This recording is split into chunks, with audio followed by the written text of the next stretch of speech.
हरियाणा कांग्रेस के वरिष्ठ नेता और कुमारी सांसद कुमारी शैलजा ने आईपीएस और अधिकारी वाई पूरन कुमार आत्महत्या मामले की निष्पक्ष जांच की मांग करते हुए राज्य सरकार पर सवाल उठाए। साथ ही कुमारी शैलजा ने हरियाणा में प्रदेश अध्यक्ष और सीएलपी लीडर की नियुक्ति को लेकर भी अहम बयान दिया है।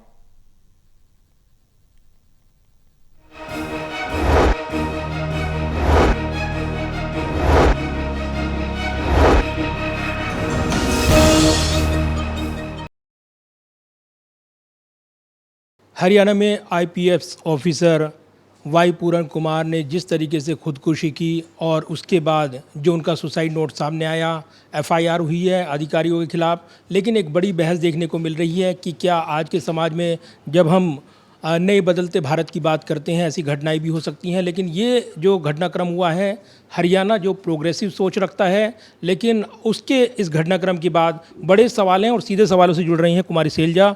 आप खुद उस समाज से आती हैं और जिस समाज से वाई पूरन कुमार ने सुसाइड किया, वो सुसाइड नोट सामने आया और एक नई बहस एफआईआर हुई हैं, लेकिन एक बड़ी बहस छिड़ गई है हरियाणा के इस घटनाक्रम को लेकर। बहस तो ऐसी है जिसने जगाना चाहिए इस सोती हुई सरकार को कि आज क्या कारण है, पूरे देश में ये माहौल क्यों बना है। भाजपा की सरकार जब से आई है, हमारे चीफ जस्टिस तक को नहीं बख्शा गया है। अगर उनके ऊपर जूता कोई फेंक सकता है तो आप सोच सकते हैं कि देश में क्या मैसेज गया है।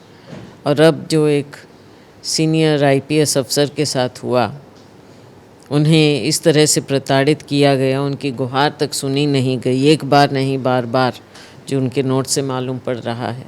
बार बार ये बात आई, मुद्दा उठाया गया, लेकिन अगर रक्षक ही भक्षक हों तो उम्मीद कहाँ से आप कर सकते हैं। लेकिन कार्रवाई हुई है, अब एफआईआर दर्ज हो गई है और उसके बाद एक्शन में सरकार दिखाई दे रही है, कहा जा रहा है। हाँ, कहा जा रहा है ना, लेकिन क्या परिवार सेटिस्फाई है? क्या समाज के सामने, प्रदेश के सामने, देश के सामने आपने दिखा दिया है? एक एफआईआर ही अपने आप में पर्याप्त है क्या? आगे पता चलेगा ना। इस तरह की कार्रवाई होनी चाहिए इस पूरे मामले में, आप क्या मांग कर रही हैं? देखो, कार्रवाई सरकार से ज़्यादा और पुलिस डिपार्टमेंट से ज़्यादा कौन जानता है कि कार्रवाई होना होती है तो तुरंत हो जाती या फिर उसको खींचा जाता है। बताएंगे ना, पता चलेगा, सरकार बताए। आपने सुसाइड नोट देखा होगा, एफआईआर हुई है, लेकिन सुसाइड नोट में जो चौंकाने वाले खुलासे हुए हैं, मंदिर में जाने से रोका गया, उसके बाद ये घटनाक्रम शुरू होता है, प्रमोशन रोक दिया जाता है, प्रताड़ित किया जाता है, वो लिखित में शिकायत करते हैं, सुनवाई नहीं होती है। इन सवालों के जवाब कौन देगा? ये सरकार को जवाब देना पड़ेगा, क्योंकि सिस्टम का हिस्सा थे ये, और सिस्टम में अगर न्याय नहीं हुआ तो सरकार को जवाब तो देना पड़ेगा इसके बारे में। आपको लगता है हरियाणा जैसे राज्य में जो घटनाक्रम हुआ है, कहीं ना कहीं राजनीतिक तौर पर हमने देखा है कुमारी शैलजा सवाल उठाती रही राजनीतिक लड़ाई के तौर पर, और तब ये सवाल आप जब उठाती रही हैं तब ये इशारा भी करती रही हैं कहीं ना कहीं भेदभाव होता है, और अब जब इस घटना को देखते हैं राजनीतिक तौर पर, अब एक नौकरशाही में इस तरह की घटना को देखते हैं, कैसे तुलना करते हैं राजनीतिक मैदान में और अब नौकरशाही के इस पूरे घटनाक्रम में जब एक अधिकारी अपनी जान दे देता है? देखो, ये सारा माहौल जिस तरह से है और कितने साल से भाजपा सरकार है, तो इसमें राजनीति की बात नहीं है। लेकिन अगर इतने साल से भाजपा सरकार हरियाणा में, केंद्र में बैठी है और एक तरह के बहुत बड़े बड़े दावे करती हैं, और फिर सिस्टम के अंदर से ही ऐसा होता है, किसी को बख्शा नहीं जाता, और इंसाफ के लिए परिवार को भी सख्त अपना वो दिखाना पड़ता है, तो आप क्या क्या समझते हैं कि कोई न्याय की उम्मीद करेगा इस सरकार में? यह माहौल क्यों पैदा हुआ है और इसको राजनीति से क्यों जोड़ते हैं? हमारी जिम्मेवारी है, हम हैं विपक्ष में हैं, कि हम आवाज़ नहीं उठाएंगे?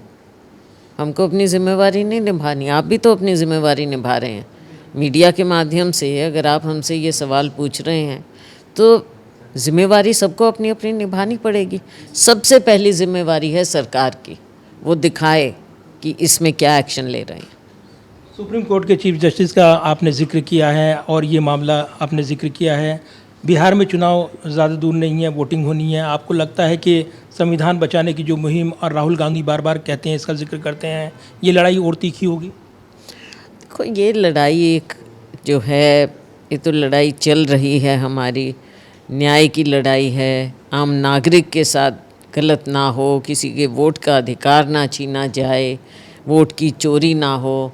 गरीब जो तबका है, दलित तबका है, जिसका आपने अभी उदाहरण देखा, खुद दिया, चाहे जुडिशरी है, चाहे सीनियर अफसर हैं या आम नागरिक है, सबके साथ अगर ये हो रहा है तो इसको तो पूरा देश देखे ना। हरियाणा की राजनीति से जुड़ा मेरा सवाल है, बदलाव हो चुका है, सीएलपी बन गए हैं भूपेंद्र सिंह हुड्डा और प्रदेश अध्यक्ष की कमान मिली है राव नरेंद्र सिंह को। आप विदेश में थी, कार्यक्रम में शामिल नहीं हो पाई, पदभार उन्होंने संभाल लिया है, लेकिन क्या मैसेज देंगी इस नई जोड़ी को लेकर आप? देखो, दोनों अलग अलग पोजीशन हैं, अलग अलग ओहदे हैं और दोनों की अलग अलग जिम्मेवारी है। हम तो चाहेंगे कि दोनों की अपनी अपनी जिम्मेवारी निभाए। हाईकमांड ने बहुत बड़ा उनके ऊपर ये काम दिया है, तो वो अपनी जिम्मेवारी निभाएं।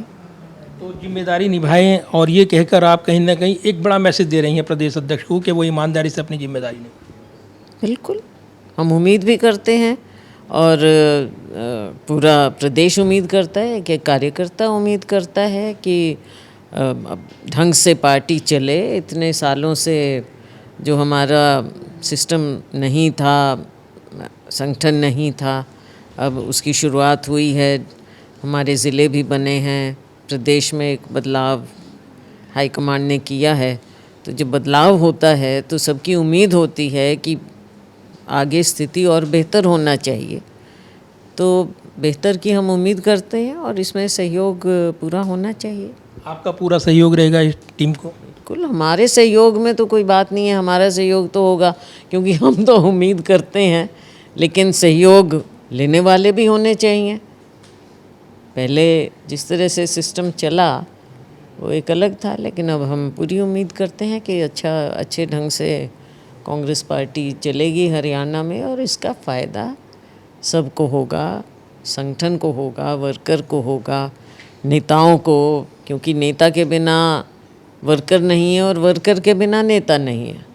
तो ये जो एक है आपस का, ये चलना चाहिए, सबका तालमेल हो तभी पार्टी आगे चल सकती है, और चलनी चाहिए, तालमेल से ही चलती। धन्यवाद बात करने के लिए कुमारी शैलजा। और एक तरफ जिस तरीके से आईपीएस अधिकारी ने खुदकुशी की, उसके बाद सुसाइड नोट में जो चौंकाने वाले खुलासे हुए, इसको लेकर अहम बयान दिया है कुमारी शैलजा ने। तो वहीं जो राजनीतिक बदलाव हुए हैं, नई नियुक्तियाँ हुई हैं, उनको भी लेकर उन्होंने नई जोड़ी को लेकर उम्मीदें जताई हैं कि सबको साथ लेकर चलने वाली अब कांग्रेस पार्टी एकजुटता के साथ आगे बढ़ेगी, उनका भी पूरा सहयोग रहेगा। कैमरामैन विद्यार्थी के साथ प्रदीप कुमार, टोटल न्यूज़ दिल्ली।